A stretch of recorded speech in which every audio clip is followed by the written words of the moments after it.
Ko dia ho, hara mai. Welcome to another edition of Homemade Let's Cook. We're making something really simple and easy today, but looks really impressive.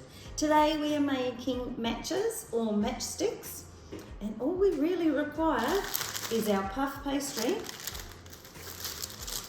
icing, some decoration, cream, and some jam. Let's make a start with the cooking part. So, there are two ways you can make matchsticks. You can have your pastry, cook your pastry as a full sheet, or like I'm going to do, I'm actually going to cut them into size already. And the reason I'm going to do that is because it's a little bit easier. If you do cook it as a full sheet, and then you do all the finishing, and then you have to cut it really carefully, and I don't know. This seems a little bit simpler to me, so let's make a start. So the oven is on hot. Obviously, you know your oven better than I do, so pop it on a hot heat for you, or for your oven. Right, we're just going to demonstrate this with just one sheet of puff pastry, and this will make, I think it's about 8 matchsticks. So, cut it in half. I've just left it on the plastic here. Cut it in half again, so we've made a square shape. And then cut each box in half again. So basically, you have 8 pieces of pastry. So take your tray, peel off the pieces, and straight onto that tray. Now I think I'm going to need 2 trays, which is absolutely fine. And in the oven, these only take 10 minutes to cook. But depending on your oven, like I say, keep an eye on it. And as soon as they're golden brown, whip them out to cool. So like I say, this is so simple and easy, but the trick to making them look really cool is the decoration, and people will love them. All right, in the oven, I'll be back after they've cooked. See you soon.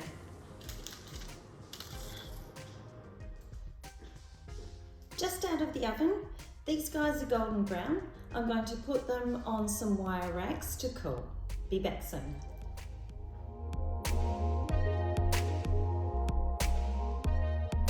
It's time to talk icing. So while we're waiting for our pastry to cool down, let's get some icing prepared. So, sifted icing sugar into a bowl. Because I've only used one sheet, we don't need a whole heap of icing. I've just put a really small knob of butter in that. And as you'll know, because we don't have a lot, I'm just really dripping that hot water in there. Now you notice I've got 3 bowls because I'm going to make plain icing.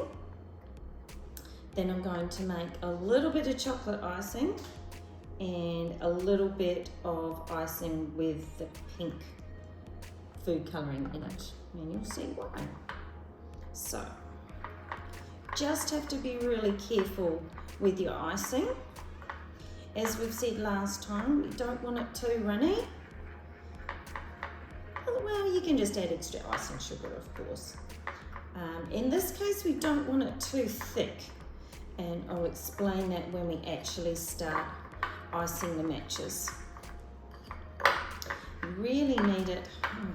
It's a really awkward consistency. It needs to be runny enough that we can smooth it and create a nice sheen, but it needs to be thick enough so it doesn't completely roll off. It's a really fine line with this one. But it's okay. We're up for the challenge. A couple of dots more. The other thing, of course, is while you're waiting for something to cool down, your icing can start to harden a little bit. So before you start icing, you might just need to check the consistency of it, and you might need to add some more water then.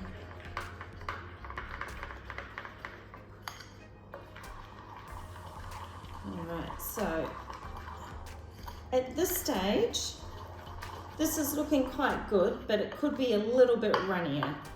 So, but I am going to add liquid to some of it because I'm going to add the food colouring. And the other one I'm going to add some more solid, if you like, with the cocoa. So that might need some extra water. So I'm just going to divvy that up, just a little bit into that, well, half of it actually, because we'll want half pink.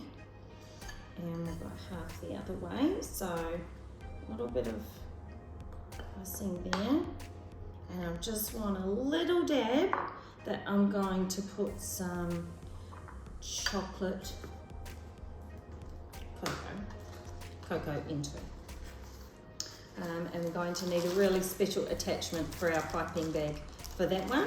So a little bit of cocoa into that one. I'm going to add a little bit more hot water, and I'm going to show you what we do with that once we actually start the icing process. So I'll see you again soon when our pastry sheets have cooled.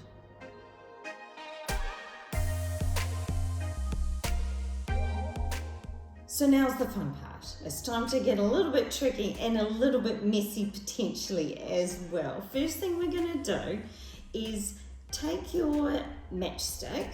Now you can see that when the puff is raised, you've got this lovely little line across your piece of pastry, or your rectangle. Take a sharp knife. You might need an adult to help you with this, and just run along that line. And then just open up the matchstick. It will look like that inside. And then just keep that ready to go. So do that to all of them. So just lightly run your knife around. Open it up and just pop it back together, ready to go. Actually, you don't need to pop it back together because we're just going to open them up again, but never mind. So you need your jam ready to go. And we've also, while I've been waiting for these to cool, I've also prepared some cream. So just into some regular cream, add a little bit of icing sugar, just from some nice sweetness, and a little bit of vanilla essence. And that will give you a little bit of nice sweet cream. I did say we were going to make a mess, and you can already see this flaky pastry on the bench. That's okay. You can clean it up later. Everyone's going to love these, so I don't think there'll be any complaints. So the next thing we're going to do is we go with the jam. So on the bottom layer, take your knife. It doesn't have to be a whole heap of jam. In fact, you don't want too much. All right, so the question is for you, and it's completely up to you, whether you do the jam and then the cream, or whether you do the jam all of them and then you pop the cream in. Either which way, I'm just going to show you on 4 of these what we're going to do. So I'm just going to do the jam on each of the bottom halves, and I'll do the other ones later, of course. All right. Just make sure you don't get confused as to which top goes with which bottom. All right, I'm just going to have a quick clean up. Right, I've just moved the other ones aside so that we've got a little bit more room. So next thing we're going to do, so we've got the jam on the bottom layer, and now we put our cream. So cream in the next layer. And then place on the top. Now it's up to you how much cream you want to put in. Completely up to you. You can have heaps and heaps of cream if you want. It'd be lovely and messy eating it too. Of course you want it to fill the matchstick. Anyway, and look, if you want to, you don't have to put it on the layer on the jam. You can put it on the top layer and just sandwich it on top. There we go. These are so yummy to eat, and as you can see, and the time we've taken, it doesn't take very long at all.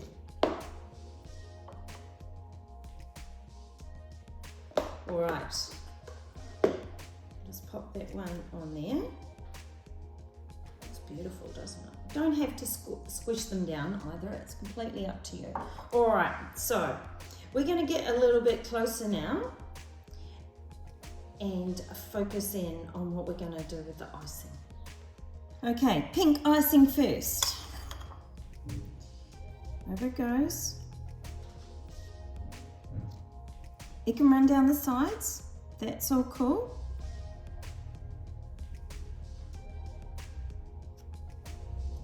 Doesn't matter how thick it is.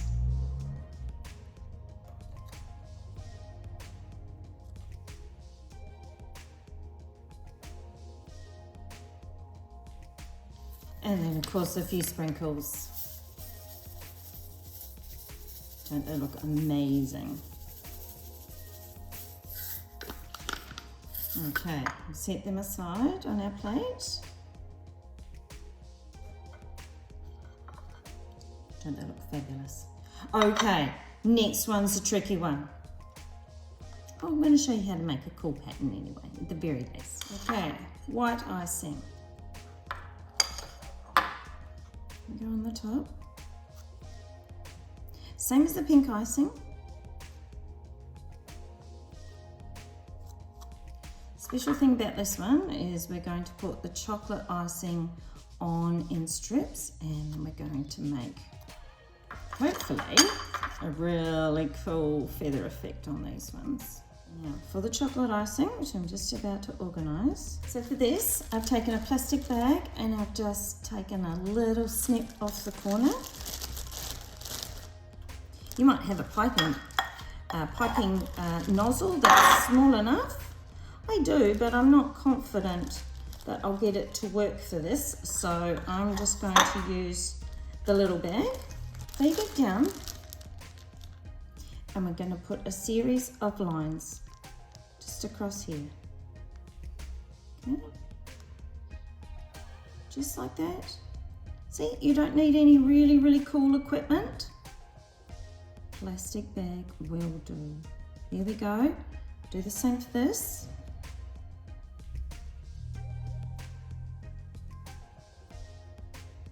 It's a really cool trick if you want to decorate a birthday cake as well and write somebody's name. All right, and then very quickly, so we take a skewer and we're going to run the skewer along like that.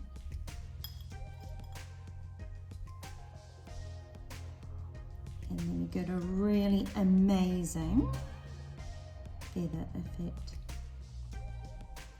And just when you thought something like this was incredibly tricky, it's not at all.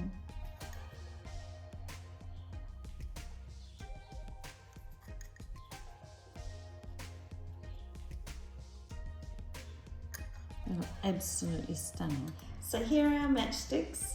How quick and easy were they to make, and the final product is completely amazing. I really hope you've enjoyed making those today. Thanks for joining us. Ka kite.